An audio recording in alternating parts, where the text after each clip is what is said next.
राम राम सा।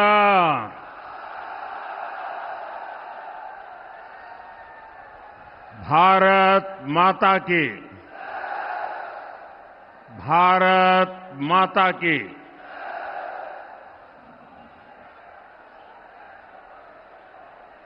तोरावटी की पुण्य भूमि से शीतला माता, शिला माता, जम्बाई माता और मनसा माता के चरणों में नमन करता हूं। मैं देवनारायण भगवान को प्रणाम करता हूं।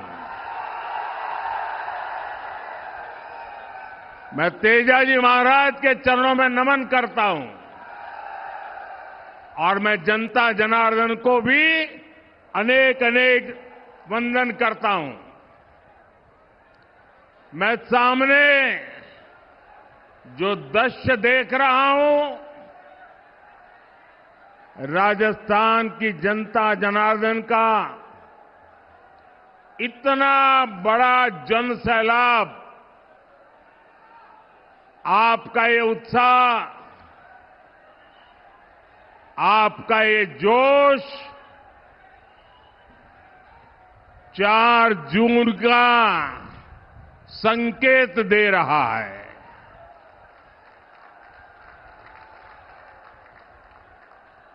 राजस्थान के लोग हमेशा देश की मजबूती के लिए खड़े हैं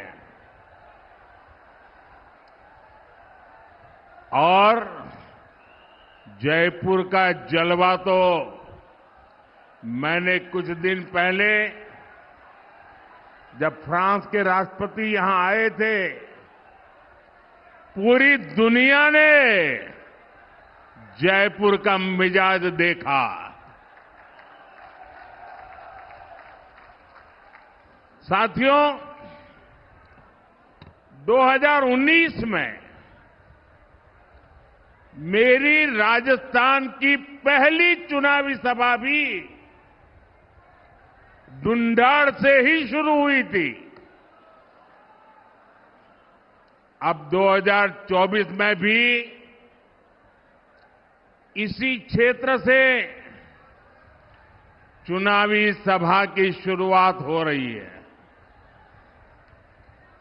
और मैं देख रहा हूं आप सबने भी निर्णय कर लिया है। फिर एक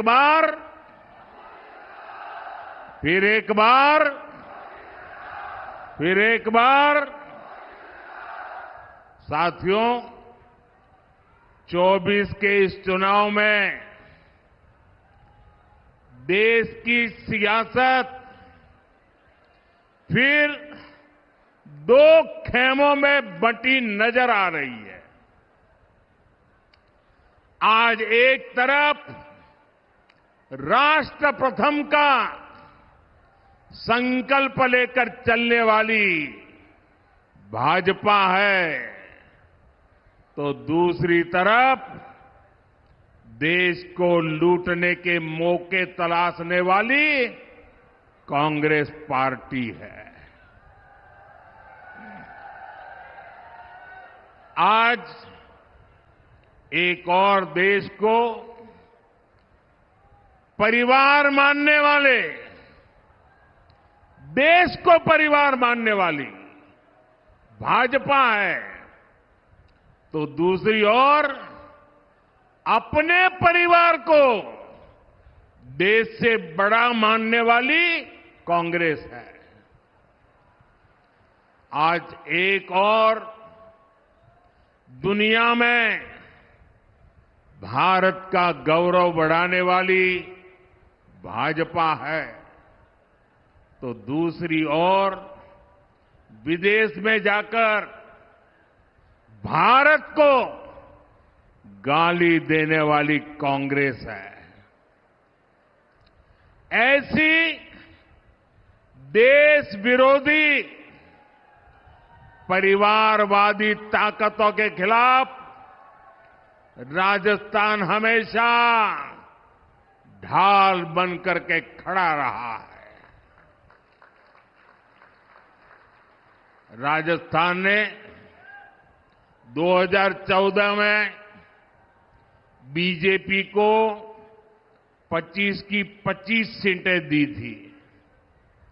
राजस्थान ने 2019 में भी एनडीए को 25 की 25 सीटें दी थी और अब 2024 में भी राजस्थान 25 की 25 सीटें देने का फैसला कर चुका है।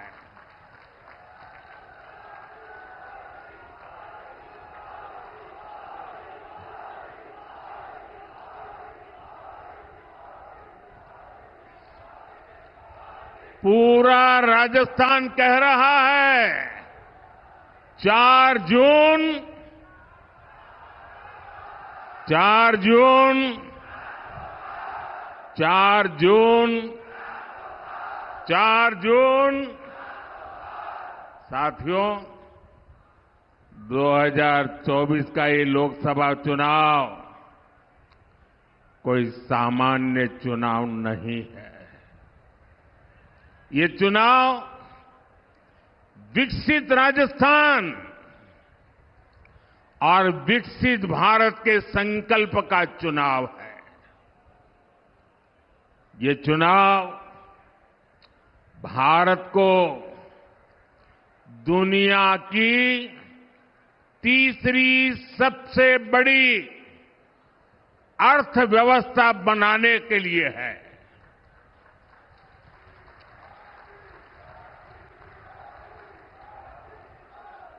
ये चुनाव भ्रष्टाचार को जड़ से उखाड़ फेंकने के लिए है। ये चुनाव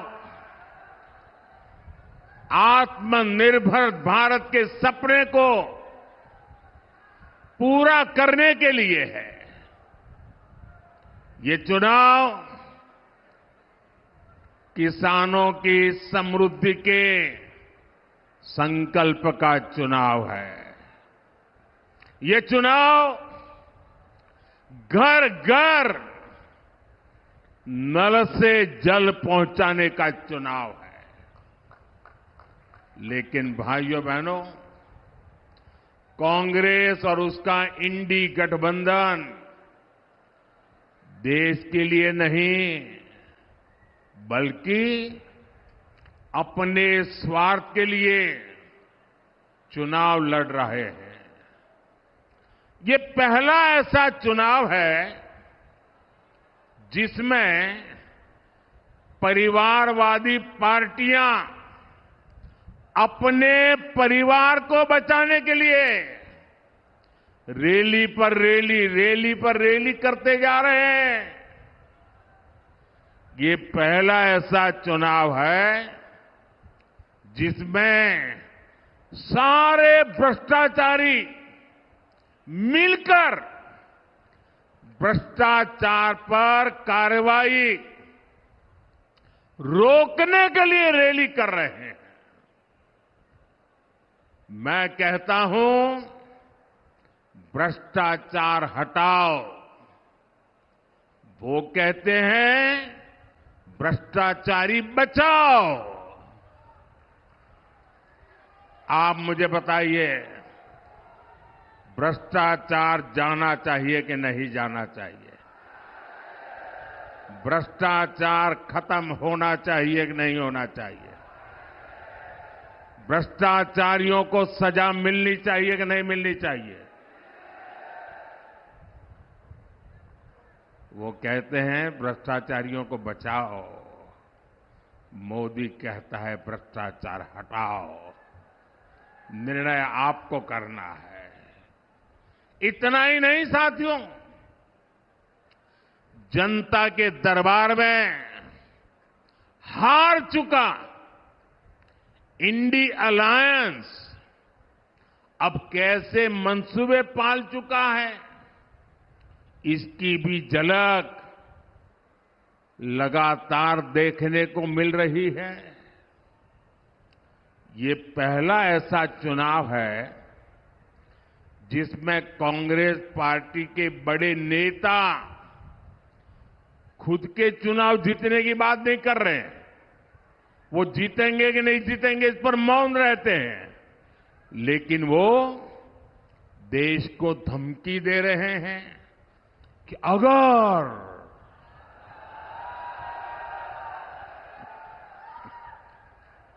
अगर बीजेपी जीती तो देश में आग लग जाएगी। भाइयों बहनों, मोदी 10 साल से बैठा है, तुम्हारी लगाई हुई आग को बुझा रहा है।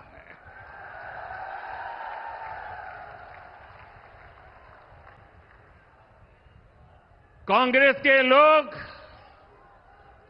अपने खतरनाक इरादे जताना शुरू कर दिए हैं और इसलिए देश को बचाने के लिए, देश का भविष्य बनाने के लिए, आपकी आने वाली पीढ़ी की जिंदगी सुखी और समृद्ध हो, इसके लिए ये चुनाव बहुत अहम है। आज देश में बीजेपी की मजबूत और निर्णायक सरकार की जरूरत और ज्यादा बढ़ गई है। साथियों, मैं परिवारवादी पार्टियां और उनके भ्रष्टाचार पर सवाल उठाता हूं और इसलिए मैं उनके निशाने पर हूं। मैं जनता जनार्दन से पूछना चाहता हूं, क्या मुझे ऐसे सवाल उठाने चाहिए कि नहीं उठाने चाहिए? भ्रष्टाचारियों को देश में उजागर करना चाहिए कि नहीं करना चाहिए? उनके भ्रष्टाचार को खोल करके रखना चाहिए कि नहीं रखना चाहिए? वो मुझे गालियां देते हैं और यहां तक कह देते हैं, अरे मोदी का कोई परिवार नहीं है, उसको भ्रष्टाचार की जरूरत नहीं है। तो क्या परिवार है तो आपको भ्रष्टाचार करने का लाइसेंस मिल जाता है क्या?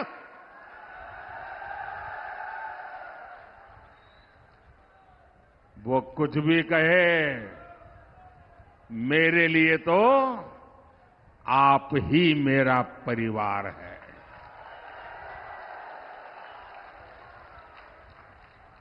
मेरा भारत मेरा परिवार है और मैं राजस्थान की धरती पर, ये वीरों की धरती है, इस जुबान के पक्के लोगों की धरती है। उस धरती पर कहना चाहता हूं, आपका सपना ही मोदी का संकल्प है।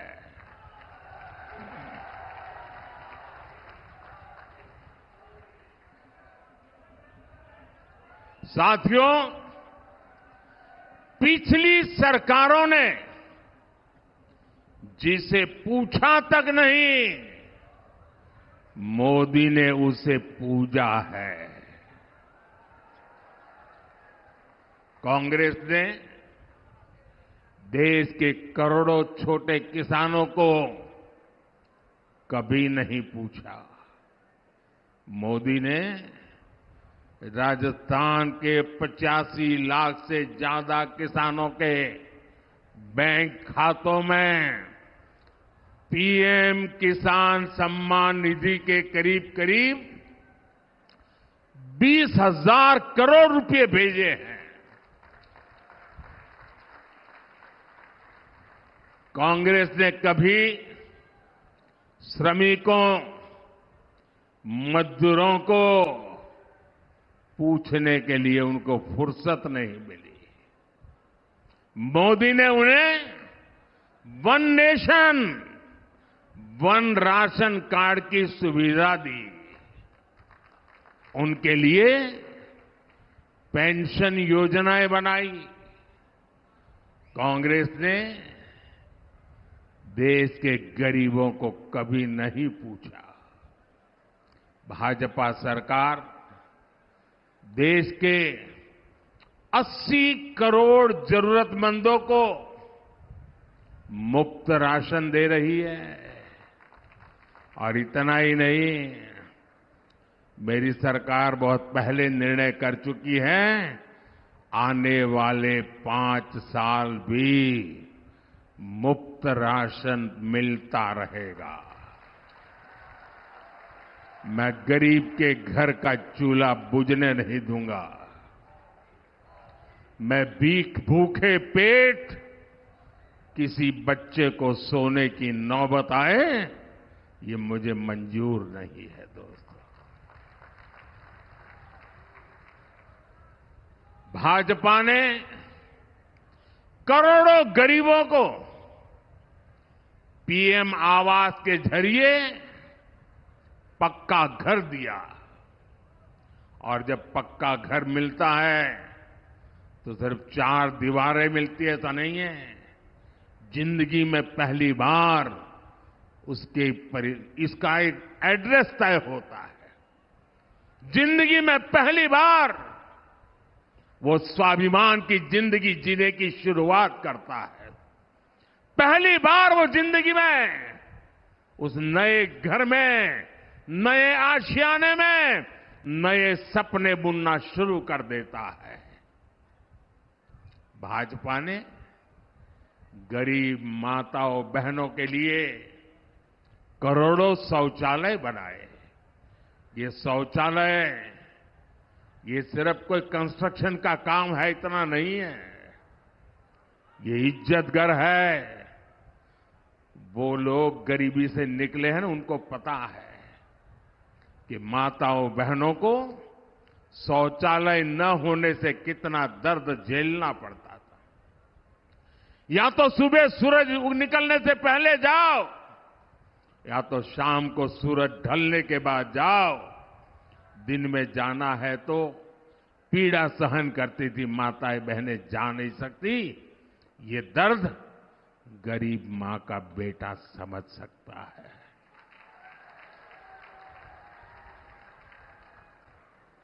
औरों के लिए शौचालय मजाक होगा, मेरे लिए शौचालय के पीछे मिशन मोड पर काम करना माताओं बहनों की इज्जत के साथ जुड़ा हुआ मेरा भावनात्मक नाता रहा हुआ है। भाजपा ने 50 करोड़ से ज्यादा गरीबों के जनधन खाते खुलवाए। भाजपा ने गरीबों को 5 लाख रुपए तक के मुफ्त इलाज के लिए आयुष्मान कार्ड दिए। और जयपुर का कोई व्यक्ति अगर चेन्नई गया और बीमार हो गया तो उसको भी वहां सिर्फ कार्ड काफी होता है। चेन्नई में भी उसको हॉस्पिटल में पूरी मदद मिल जाएगी।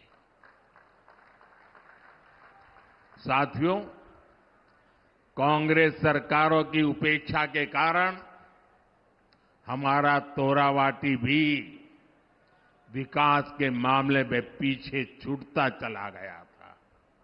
लेकिन कोटपुतली बड़ौदा मेव हाईवे से ये इलाका दिल्ली मुंबई एक्सप्रेसवे से जुड़ने जा रहा है। पूर्वी राजस्थान कैनाल प्रोजेक्ट ईआरसीपी परियोजना को कांग्रेस ने दशकों से लटका कर रखा था। भाजपा सरकार ने हरियाणा से आने वाले यमुना के पानी के मुद्दे को भी हल कर दिया है। इन फैसलों से, इन परियोजनाओं से यहां के लोगों और किसानों को बहुत बड़ा फायदा होगा। ये सारे काम हम इसलिए कर पाए क्योंकि हमारी नीयत सही है। हम ईमानदारी से आपकी सेवा का प्रयास करते हैं और इसलिए मैं कहता हूं, नीयत सही तो नतीजे सही। साथियों, आज देश में बीजेपी का मतलब है विकास और समाधान, लेकिन कांग्रेस का मतलब है देश की हर बीमारी की जड़। आप देश की कोई भी बड़ी समस्या देखेंगे तो उसकी जड़ में कांग्रेस पार्टी ही नजर आएगी।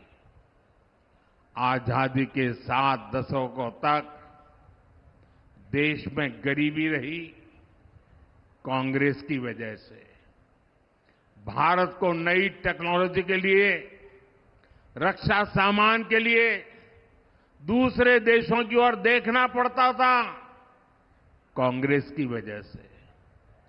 कांग्रेस ने कभी हमारी सेना को आत्मनिर्भर नहीं होने दिया। कांग्रेस के समय में भारत की पहचान दुनिया के सबसे बड़े हथियार इंपोर्ट करने वाले, हथियार आयात करने वाले देश की थी। आज भाजपा सरकार के समय भारत की पहचान भारत के हथियार का निर्यात करने वाले देश के तौर पर बन रही है। कल ही भारत ने डिफेंस एक्सपोर्ट में नया रिकॉर्ड बनाया है। आजादी के बाद पहली बार ऐसा हुआ है जब भारत ने 21,000 करोड़ रुपए का रक्षा सामान निर्यात किया है, एक्सपोर्ट किया है। भारत आज 80 से ज्यादा देशों को मेड इन इंडिया हथियार बेचता है। और इसलिए मैं फिर कहूंगा, नीयत सही तो नतीजे सही। साथियों, भारत की सफलता के बीच मैंने कभी, हर देशवासी इस बात को भली भांति जानता है, मैंने कभी ये दावा नहीं किया कि 10 साल में हमने सब कुछ पूरा कर दिया। मैंने ऐसा दावा कभी नहीं किया। लेकिन ये भी सच है कि जो काम आजादी के बाद 5-6 दशकों में नहीं हो पाए, वो काम हमने करके दिखाए हैं। देश को जिस गति की जरूरत थी, हमने उस गति से काम किया है। 2014 तक देश में 20,000 किलोमीटर रेल लाइन बिजली से जुड़ी थी। आपको आंकड़ा याद रहेगा, 2014 तक 20,000 किलोमीटर रेल लाइन बिजली से जुड़ी थी। कितनी, जरा बताएंगे कितने किलोमीटर? 20,000 किलोमीटर। कितने किलोमीटर? इतने आजादी के बाद इतने सालों में 20,000 किलोमीटर। याद रहेगा,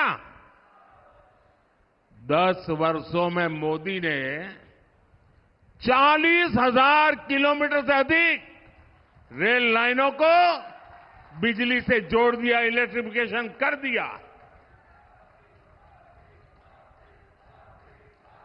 कांग्रेस ने दशकों तक केवल गरीबी हटाओ का नारा दिया। बीजेपी ने 25 करोड़ गरीबों को गरीबी से बाहर निकाल करके दिखा दिया है। भाइयों बहनों, 370 मानो ऐसा बिजली का करंट था, ऐसा डरा के रखा था, कोई 370 को छुएगा तो पूरे देश में बिजली का करंट लग जाएगा। छूने को तैयार नहीं थी। इनको पता नहीं है ये मोदी है।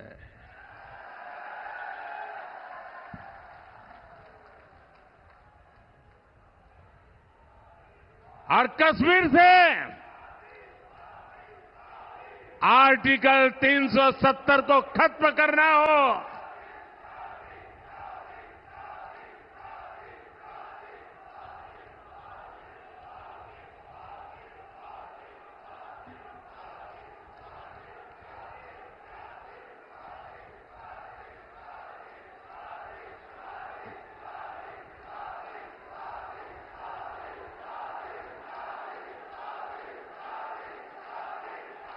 मैं विशेष रूप से माता और बहनों को प्रणाम करता हूं। आपका ये आशीर्वाद, आपका ये उत्साह, मैं आपको विशेष प्रणाम करता हूं।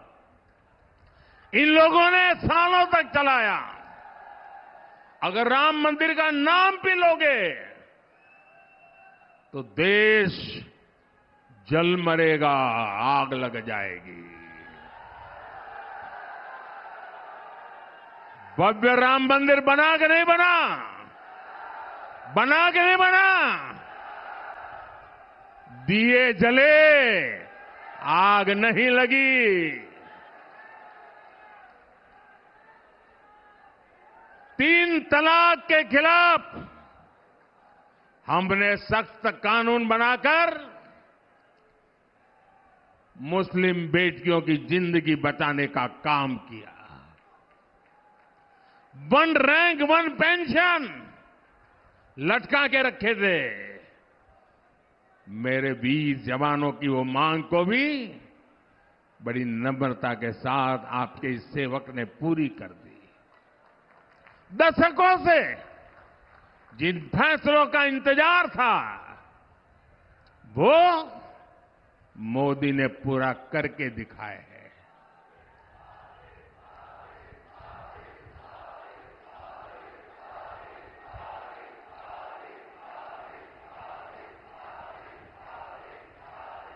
साथियों, और इसलिए कुछ लोग कहने लगे हैं, अरे मोदी जी इतना कुछ हो गया,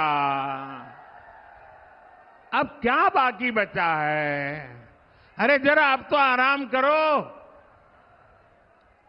लेकिन ऐसे लोग भूल जाते हैं, मोदी मौज करने के लिए पैदा नहीं हुआ है।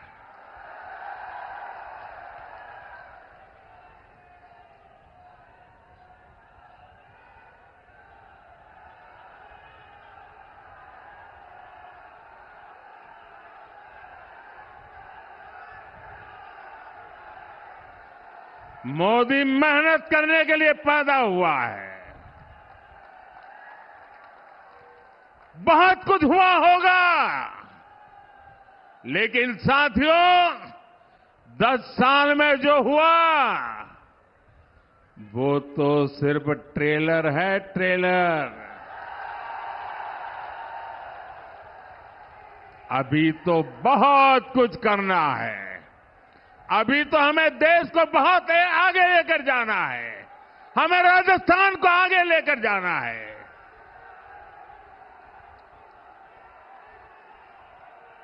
बीजेपी सरकार का तीसरा कार्यकाल ऐतिहासिक और निर्णायक फैसलों का कार्यकाल होने वाला है। साथियों, मैं जब विकसित भारत की बात करता हूं,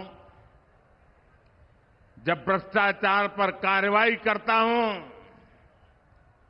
तो कांग्रेस और इंडिया अलायंस के लोग जम करके, जी भर करके मोदी को गाली देते रहते हैं, लेकिन राजस्थान के लोग जानते ही हैं, राजस्थान के लोग भली भांति जानते हैं, दाल बाटी चूरमा, वोटर मारा सुरमा।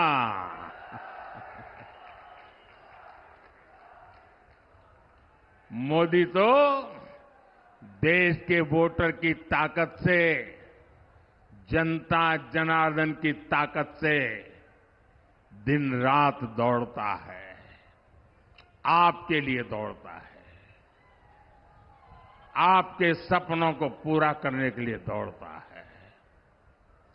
और इसलिए मैं आपसे अपील करने आया हूं, प्रार्थना करने आया हूं। 19 अप्रैल को जयपुर ग्रामीण से राव राजेंद्र सिंह जी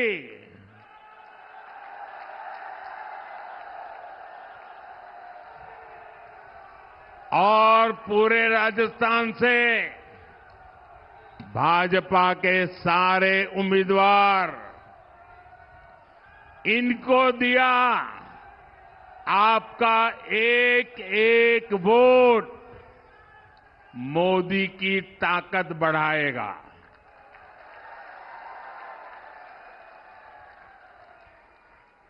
मेरा एक काम जरूर करना होगा आपको, करेंगे? देखिए, गर्मी बहुत बढ़ती चली जा रही है। हम तो वीरों की भूमि है, कितनी ही गर्मी क्यों न हो, कितनी ही बर्फबारी क्यों न होती हो, रेगिस्तान में कितनी ही आंधी चलती हो, लेकिन हमारा राजस्थान का वीर बिना डगे, बिना थके खड़ा रहता है। अगर मेरे देश का वीर जवान अगर किसी भी मौसम में मेरे देश के लिए तैनात रहता है, तो हमें तो देश के लिए गर्मी कितनी ही क्यों न हो, घर से निकल करके वोट जरूर करना है। मेरी ये बात घर घर पहुंचाएंगे? कितनी ही गर्मी है, वोट करवाएंगे? पहले मतदान फिर जलपान, ये बात पहुंचाएंगे? और एक बात मेरी पर्सनल जरूर कह देना, अब तो मैं सब दूर जा नहीं पाता हूं, लेकिन आज मैं जब आपके बीच आया हूं तो आप बताना कि मोदी जी आए थे, आपको प्रणाम भेजा है। मेरे साथ बोलिए, भारत माता की, भारत माता की, भारत माता की। बहुत बहुत धन्यवाद।